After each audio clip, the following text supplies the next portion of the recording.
Welcome to the show. Our NNIS sports team is at the Diamond League in Doha. A lot of action is happening there. And the main focus is on Neeraj Chopra, our huge superstar. Now, the first point is, before I speak to Sandeep, who is at Doha, is that will Neeraj Chopra take part in the Fed Cup in Bhubaneswar or not later this month? Now, let's hear from Neeraj Chopra himself what he has to say. नहीं देखो, मेरे mind में तो काफ़ी था कि मैं India में compete करूं, और मेरे माइंड में ये था कि कोई इंटरनेशनल कंपटीशन में compete करूं, इंडियन जेवलिन थ्रोअर्स भी हों और बाहर वाले जेवलिन थ्रोअर्स भी हों, जो सभी यहाँ पे भी compete करेंगे या ओलंपिक्स में करेंगे। पर खैर वो चीज़ अभी तक हो नहीं पाई है, लेकिन इस चीज़ का तो मुझे काफ़ी अच्छा है कि मैं इंडिया में compete कर रहा हूँ, इंडिया के लोग देखेंगे, एथलेटिक्स को सपोर्ट करेंगे, जेवलिन को सपोर्ट करेंगे। लेकिन हाँ, वही है कि कहीं ना कहीं मेरी वही फेडरेशन में बात हुई थी और इंटर स्टेट के बारे में बात चल रही थी। तो इंटर स्टेट मुझे लगता है कि ओलंपिक्स के काफ़ी नज़दीक है, और उसके लिए मैं कहीं ना कहीं ये बोला कि नहीं, वो थोड़ा सा ज़्यादा वहाँ पे हो जाएगा, और उस टाइम पे क्या पता मेरी ट्रेनिंग प्लान क्या हो, मैं कहाँ पे रहूँगा, और क्या पता मेरे और कॉम्पिटिशन्स प्लान हो कि मुझे यहाँ पे कम्पीट करना है। बस उस टाइम पे बहुत चीज़ें सिलेक्टिव हो जाती हैं।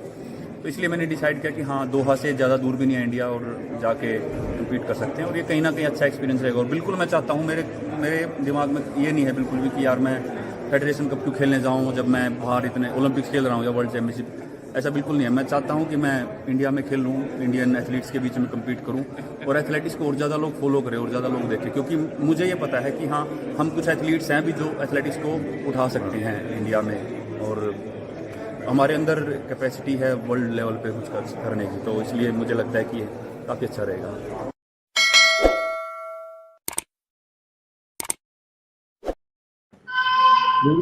चोपड़ा की बातों से ये साफ जाहिर है कि वो फेड कप में हिस्सा लेंगे। सवाल संदीप ने पूछा था और जवाब नीरज चोपड़ा ने खुद दिया। तो संदीप से ही पूछते हैं कि संदीप, इतनी भयानक गर्मी है इस वक्त भुवनेश्वर में, अब वो दोहा से यहाँ आएंगे एक फेडरेशन कप में हिस्सा लेने के लिए। आपको क्या लगता है, आपने काफी लंबी बातचीत करी है नीरज से, उनके मन में क्या चल रहा है? मतलब ये कहना that okay I will be, you know, my presence will help promote athletics, अब ये चीजें बाद में सोचने वाली होती हैं जबकि पेरिस ओलंपिक्स इतने करीब है। No, honestly, I'm actually very surprised he's agreeing to come. But you need to break up his answer in two parts. One is the one what he says is right, that at the end of the day, वो अगर India में participate करता है, India में compete करता है, so there's a huge amount of attention that comes to it. There's a huge amount of attention that comes to track and field and javelin in particular. There's a huge amount of fans that can come and see him because he's rarely seen in India.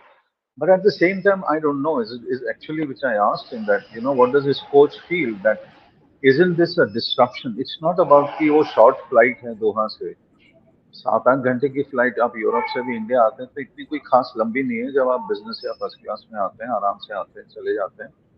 But my point is, does this really suit him? Does this really suit the purpose of training for Paris by coming to the Federation Athletics, which really, I'm not saying about winning and losing, I'm saying about participating.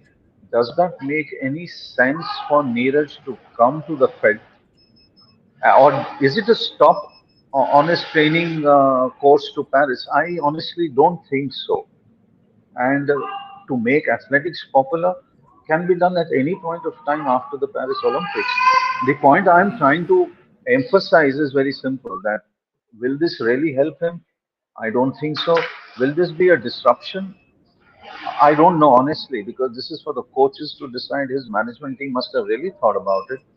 And he's not a kind of a guy who will probably come under pressure either. So I think this is a thought about decision. And well, if he comes to Bhubaneswar and he participates in the Fed, maybe we'll see another 5, 6, 7 javelin throwers come out of Orissa, which probably in the long term will be beneficial. My other point is, which quite a few of us we were discussing in the office with the rest of the team, is there participating in the Fed Cup under these conditions in Bhubaneswar, nothing to take away from Odisha, which gave him a pace in the first place, and for all that the state has done for sport. No one is disputing that. But isn't there some danger of injury or something going wrong, which might play at the back of his mind, and yet he's coming to take part. What are your thoughts?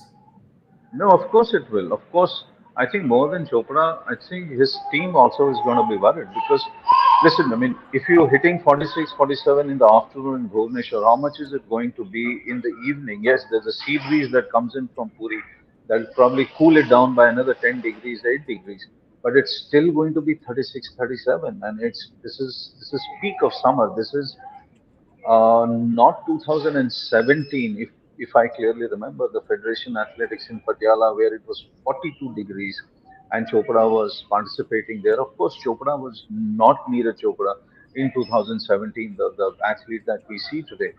And even that event, I still remember it was 6 p.m. by the time Kang and Chopra were doing their final throws. It had cooled down. But yes, your point on the injury part, I think he's going to be very careful. But let's for a second assume and imagine that Chopra throws 85, 86, and Kishore Jena throws 87, 88.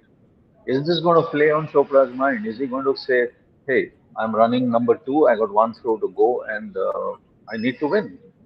I think at any level, unless the athlete is so much convinced in his mind that winning and losing at the federation is not really going to matter, then it's okay. But if even 1, 2% he loses there, he becomes second and third, and it really bothers him, then I think it just could be slightly uh, I'm using a critical tone here, but it just could be slightly a little worrisome getting into Paris on that. But Kishore will, of course, ride on it if he beats Neeraj, because if you really look at the Kishore interviews, you can easily see that he says Neeraj is an inspiration. But what are inspirational figures if you don't aspire to beat them? And I think Right. Bhubaneswar just might give an opportunity. There are a couple of interesting parts in the interviews that you've taken, and we've put it out on our social media platform on NNI Sports, both on Facebook as well as YouTube and Twitter, known as X. So the main point again is there was a very interesting quote of his. Like he's obviously a bit tired of asking of being asked the same question, that when are you going to breach the 90-meter mark. So that point remains. But I think you asked him this question and he answered it pretty well. But I want your analysis as the difference in the mindset between a champion and a contender. He's now the champion, like you asked him. And when his name will be announced in the stadium, it will be the gold winning champ, and the others are all contenders. So himself says that, well, yes, I have to take the responsibility while they will aspire to try and beat me. And that is the rivalry which is generated. He doesn't like to use the word pressure, but since you were having a long chat with him, I saw his face tightening a bit at times. How relaxed is he, and what does pressure mean to Neeraj? No, pressure means now very different. Earlier, before Tokyo, the pressure was to get onto the podium. Let's be very, very, very straight here. I don't think he went to Tokyo to pick up a gold medal. He went into Tokyo to pick up a podium place. And then the gold came and everything changed for him. Then he goes into a world championship in Eugene, not again, of course, to think that he's going to be picking up a gold medal, but at the same time, he just purely wanted to be on the podium. Then he gets into Budapest and he won a silver in Eugene. And then he goes into Budapest, and that's where the real pressure comes in. Got to win because I'm the Olympic champion. And he wins. As you keep winning, pressure keeps building. But I think at this point of time, what he's probably trying to say is that it's not the 90-meter throw that really bothers him. Yes, at the back of the mind, that's a question everybody asks. When you're going to throw 90, because that is clearly the line that everybody wants to cross. But if you tell Neeraj you're going to win gold in Paris with 88, or let's say with 89, I think he's going to take it. At the end of the day, the Olympic gold medal, irrespective of the distance you throw, irrespective of the timing you run, irrespective of the height you jump, or even in the long jump, the what matters at the Olympic Games and the World Championships is very simple: the gold medal. Nothing else matters. The distance, the time, all is an added bonus. If you break a world record, if you cross 90 plus and win in Paris for Neeraj, I'm saying it's of course an added bonus. But for Neeraj, it's very simple. I need to pick up the gold. I need to do my best so at least I have a good shot at the gold. And I don't want to do anything to spoil that consistency. That will not give me the gold, but give me a silver or a bronze, but maybe a 90-meter throw. I'll just ask you this question, which probably maybe one should have asked Neeraj, is that what if you get 91 and you're given a silver, and what if you get 89 and you're given a gold? I think it's a very easy answer. Yeah. I mean, I think he'll pick up the 89 with the gold. There is a moving away for a short while from the hardcore discussion of sport and aspiration and pressure. He's become a bit of a movie star. कुछ शायद पाकिस्तान से कोई journalist था जिन्होंने कहा आप shampoo कौन use करते हैं, कौन सा यूज करते हैं, किसी ने कहा क्या कौन सा तेल लगाते हैं, तो आप बाल अपने लंबे क्यों रखते हैं, क्या आप बैंडना लगाएंगे या बिना उसके फेंकेंगे. So these are movie star questions. तो जब उनसे ये पूछा जाता है, obviously he says replies in a light-hearted manner, but there is a star-like quality now happening with Neeraj. No, it is. I mean, the press conference.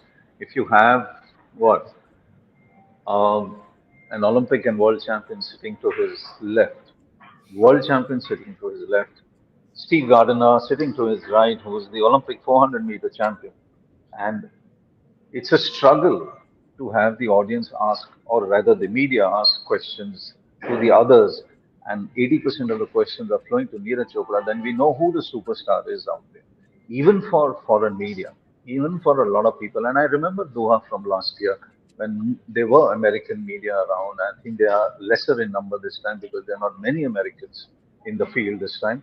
But they were all directing their questions because for them it's a little bizarre situation. 1.4 billion people, and you got one Olympic champion at the end of the day.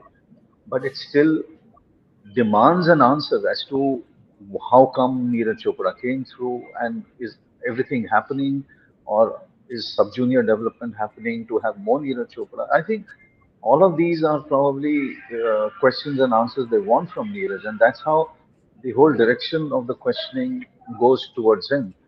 I think Neeraj looks forward to the question कि आप कौन सा shampoo use करते हैं, कौन सा तेल लगाते हैं, because at least he doesn't have to answer that perennially, constant question which comes with such regular consistency.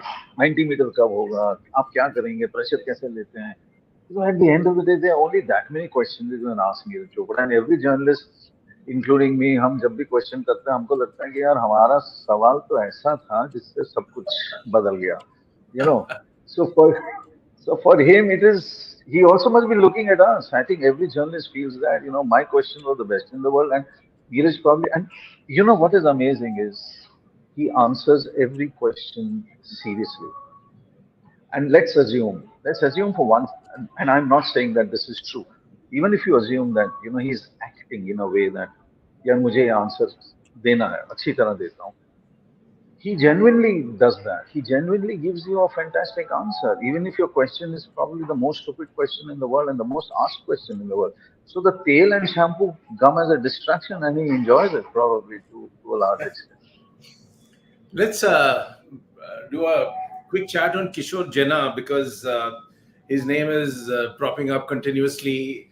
I have a specific point here, Sandeep, which is that Neeraj has had the best of training. The maximum money has been invested in him by the Indian Federation, and the government has backed him to the hilt. That may not be the case entirely with Kishore Jena. But why is it suddenly that Kishore Jena is being seen, number one, as a serious rival, and two, this constant chatter, हो सकता है ये 90 पहले ही मार जाए, तो क्यों मारेगा और कैसे मारेगा, ये तमाम सवाल उठ रहा है. और अभी कुछ लाइव चुकी है शो है, कुछ दर्शक अपने इच्छा भी ये जता रहे हैं. I think Kishore Jena will surprise everyone, says Shobhan Shubhrajit. Someone else says Neeraj should win the gold and let Jena take the silver, because all these things are going on in their minds. You are the man on the spot. What was your assessment on Kishore? I think I would love if the form book is ripped apart tomorrow. And well, of course, you have Neeraj, you have Yankee, you have Oliver Helander, you have Anderson also, who's desperately trying to come back to form. The former world champion. You have Jakub there, who just might throw a 90, who just might get into. You might get that win, but for a second, if we can imagine that the form book is ripped apart and Kishore wins the gold and uh, Neeraj wins the silver and Jaku wins the bronze. I mean, just imagine the whole athletic world going up and down because suddenly you're looking at Paris with a very different view. Suddenly you're looking at Paris as if NC is not there. NC Neeraj Chopra is not there. So I think it would be fantastic for the sport. Honestly, it will be great for the sport if Kishore Jina somehow throws an 88, 89, and Neeraj Chopra comes second because it will generate news. It's just it won't generate the regular stuff that Neeraj wins once again. It will generate that there is a rival and somebody's out there to beat him. And honestly, I mean, I just hope Jena's stint in Australia has been fantastic because he has the potential and you can honestly you can see that hunger in his. You can ask him that whether Neeraj and I asked him, is Neeraj an inspiration or a pressure? And he said, yes, it's an inspiration. And as we spoke a little couple of minutes earlier, that inspiration probably makes you want to beat somebody. And I hope it happens tomorrow. What about the weather conditions? I think tomorrow, I think after a long time, probably in 3, 4 years, temperatures are not that high in Doha. So if it's around 35, 36, and Nina also said that the pole vaulter, world champion, that if the wind comes in, and I think last year it wasn't there. In the evening, the wind had dropped off, and Anderson had his best throw here. His 90, 92, 93 throw was in Doha. But if the wind helps, honestly, if the wind helps, then expect Chopra to sail over 90. Sandeep, last point to loosely paraphrase Neeraj Chopra, and he said in answer to one of your questions that in the Diamond League, an athlete gets about close to 20 chances in a year to excel, while Olympics will give you that one chance, and that's it. That too after a space of a couple of years. So obviously the pressure is different, but you sense that the Diamond League is not attracting the top athletes of the world, and therefore it might be difficult to sustain this league in future. It sure looks like that because you have 10, 12, 14 diamond leagues. And my point is that if you want people to come out in droves, you just don't need a Neeraj Chopra because, fine, I mean, you'll get 1,000 Indian fans suddenly coming out of Doha to watch the man that they really want to watch. But at the same time, if you're not going to get the 100, the 200, the 400, Garden is there. But Bakali is withdrawn. I don't know the reasons for it. Maybe injury or maybe he just wants to keep himself going till Paris. But the point is that if you do a tennis tournament and if your top 10 is supposed to be there, whether it's Doha or somewhere else, and if the top six doesn't come in, then of course fans drop out. Interest kind of wanes. And today's press conference was slightly like that. You didn't have those big superstars sitting there, where people would say that, okay, fine, I mean, it's going to be 35, 36 by the time, or maybe 32, 33 by the time I can go to the stadium. But man, I will go there because this superstar is there. I think that World Athletics has already done a fantastic job of announcing prize money for most of these meets. But at the same time, I think there needs to be a consistency in superstars coming to Diamond League. Divide them over so many Diamond Leagues, but get them at least get the 4, 5 of the top. Imagine a Shakari running here, and I think a lot of people would have just come to watch her. So those things, or a Jackson coming here, I mean, those are the things that really Coleman coming here. I mean, I think a lot of people would have just come out to watch Christian Coleman. So those people are missing.